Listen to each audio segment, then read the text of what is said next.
നമസ്കാരം, ഹൈക്കിംഗ് ഡോസിൻ്റെ പുതിയൊരു എപ്പിസോഡിലേക്ക് എല്ലാവർക്കും സ്വാഗതം. ഇന്നിവിടെ ടെൻ്റ് അടിക്കാൻ വേണ്ടിയിട്ടുള്ള ഒരു പരിപാടിയിലാണ് കേട്ടോ.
അങ്ങനെ നമ്മുടെ ടെൻറ്റ് പൂർത്തിയായിട്ടുണ്ട്. ഇതാണ് കേട്ടോ നമ്മുടെ ടെൻറ്റ്.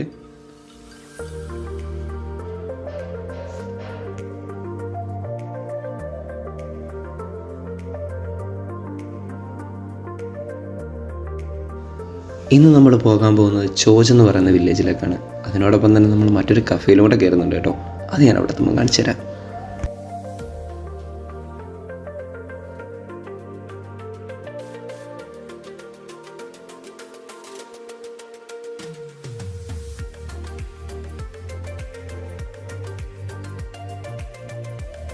ഇതുവഴിയെല്ലാം ഞാൻ ട്രാവൽ ചെയ്യുന്ന സമയത്ത് എനിക്ക് മനസ്സിലായ മറ്റൊരു കാര്യമുണ്ട്. ഇവിടെ ടെൻഷനോ അലച്ചിലോ തിരക്കുകളോ അങ്ങനെ ഒന്നുമില്ല. ഫുൾ സമാധാനം നിറഞ്ഞൊരു പ്ലേസാണ് കേട്ടോ ഇത്. ഓഫീസിലെ തിരക്കുകളും സ്ട്രെസ്സ് പിടിച്ച് ജീവിതത്തിൽ നിന്ന് ഒരു റിലീഫ് ആഗ്രഹിക്കുന്നവർക്ക് ഏറ്റവും പറ്റിയ പ്ലേസാണ് കേട്ടോ ഇത്. അതുമാത്രമല്ല, ഇവിടുത്തെ പുഴകളുടെ സൗണ്ടും ആ നേച്ചറിൻ്റെ ഭംഗിയൊക്കെ ആസ്വദിച്ച് ഒരു വല്ലാത്തൊരു അനുഭൂതി തന്നെയാണ്. ഇവിടെ വന്ന് നമുക്ക് തിരിച്ചു പോകാനേ തോന്നില്ല.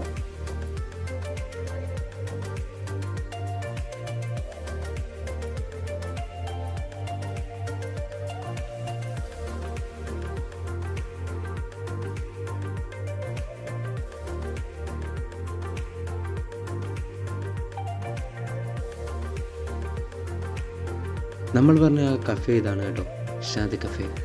ചലാലിലെ വൺ ഓഫ് ദ ടോപ്പസ്റ്റ് കഫേകളിൽ ഒന്നാണ് കേട്ടോ ശാന്തി കഫേ. അതും നടത്തുന്നത് നമ്മുടെ ഒരു മലയാളി തന്നെയാണ് കേട്ടോ, റസ്വാൻ. ഇതാണ് കേട്ടോ റസ്വാൻ ബ്രോ. മാർച്ച് പകുതി മുതൽ ജൂൺ വരെയും സെപ്റ്റംബർ മുതൽ ന്യൂ ഇയർ വരെയും ഇവിടെ ഫുൾ പാർട്ടികളായിരിക്കും. ഫോറിനേഴ്സ് അടക്കം ഒരുപാട് പേര് പങ്കെടുക്കുന്ന ഒരുപാട് പാർട്ടിയും കാര്യങ്ങളും ഒക്കെ ആയിട്ട് വേറെ മൂഡ് തന്നെ ആയിരിക്കും ഈ ഒരു പ്ലേസ് ആ ഒരു സമയത്ത്.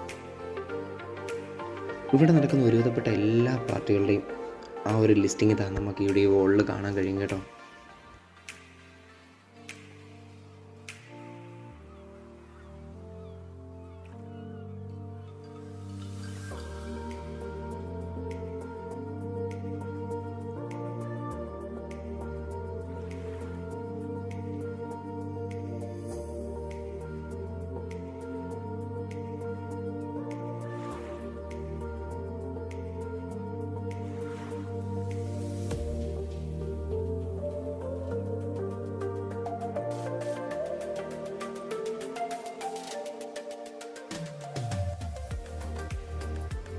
ഇവിടെ നിന്ന് നമ്മൾ അകത്തേക്ക് കയറാൻ പോകുന്നത് ഇതിവിടുത്തെ ഹോം സ്റ്റേ ആണ് കേട്ടോ. ഇവിടെ നിന്ന് ഈ ഡോറ് തുറന്ന് പുറത്തേക്ക് നോക്കുമ്പോൾ നമുക്കൊരു അന്യായമായ ഒരു വ്യൂ കാണാൻ പറ്റും. എന്ത് ഭംഗിയാണെന്നറിയോ ഇവിടുത്തെ ഈ നേച്ചറിൻ്റെ ഈ ഒരു ബ്യൂട്ടി കാണാൻ. അതേപോലെ തന്നെ ഇവിടെ ഫ്ലഡ് വന്നതിൻ്റേതായിട്ടുള്ള ചെറിയ ചെറിയ പോരായ്മകൾ അവിടെ ഇവിടെയൊക്കെ സംഭവിച്ചിട്ടുണ്ടെങ്കിലും ഇപ്പോഴും ആ നേച്ചർ അതേ കൂട്ട് തന്നെ നിലനിൽക്കുന്നുണ്ട്.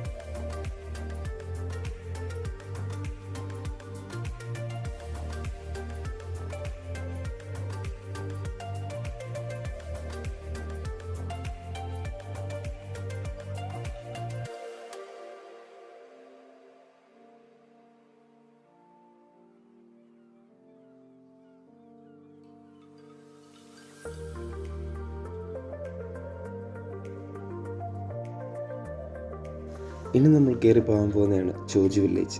അവിടത്തേക്ക് പോകാനുള്ള വഴികളെല്ലാം ഇങ്ങനെയാണ് കേട്ടോ. കസോളിൽ നിന്നും സലാലിലേക്ക് എൻ്റർ ചെയ്യാനുള്ള ബ്രിഡ്ജ് കയറുമ്പോൾ റൈറ്റ് സൈഡിൽ ഇങ്ങനെ കയറി പോകാനുള്ളൊരു വഴിയുണ്ട്. ഈ വഴിയാണ് നമ്മൾ വില്ലേജിലേക്ക് പോകുന്നത്.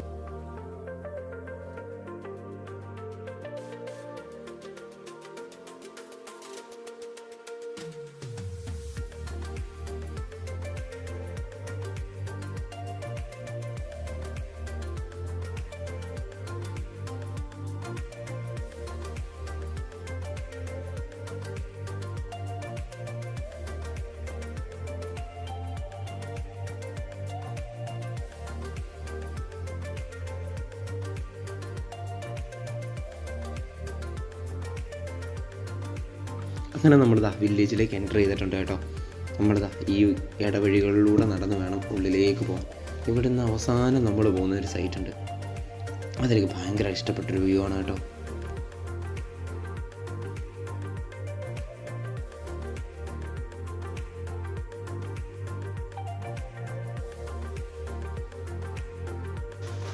തുണിയൊക്കെ നെയ്തെടുക്കുന്ന ഒരു മിഷനറിയാണ് കേട്ടോ ഇത്.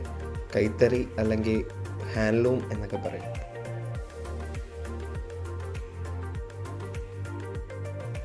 അതുപോലെ തന്നെ നൂലെല്ലാം സെപ്പറേറ്റ് ചെയ്തെടുക്കുന്നതിന് വേണ്ടിയിട്ടുള്ളൊരു പ്രോസസ്സ് ചെയ്യാൻ നിൽക്കുകയാണ് കേട്ടോ ഈ ചേച്ചിമാർ. എന്താണെന്ന് ഞാൻ കാണിച്ചു തരാൻ കണ്ടു.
ഇപ്പം നമ്മൾ കയറി പോകാൻ പോകുന്നത് ചോജി വില്ലേജിന് മുകളിലേക്കുള്ള ഒരു ഏരിയയിലോട്ടാണ്. ഒരു കൗതുകത്തിൻ്റെ പുറത്ത് കയറി പോയതാണ്. അവിടെ ചെന്നപ്പോഴാണ് ഇങ്ങനെ കുറച്ച് സ്ഥലം അവിടെ ഉള്ളതായിട്ട് കണ്ടത്. എനിക്ക് ഈ വില്ലേജിൻ്റെ അവസാന ഭാഗമാണ് ഇതെന്ന് തോന്നി. വിറകുകൾ കളക്ട് ചെയ്യുന്നതിന് വേണ്ടിയിട്ടും ആടിനെ മേയ്ക്കുന്നതിനുമായിട്ട് കുറേ പേർ അവിടെ നിൽക്കുന്നതല്ലാതെ അവിടെ നിന്ന് അങ്ങോട്ട് വേറെ വീടുകളോ കാര്യങ്ങളോ ഒന്നും കാണാൻ കഴിഞ്ഞില്ല. കുറച്ച് മലനിരകൾ മാത്രം. What A peaceful place.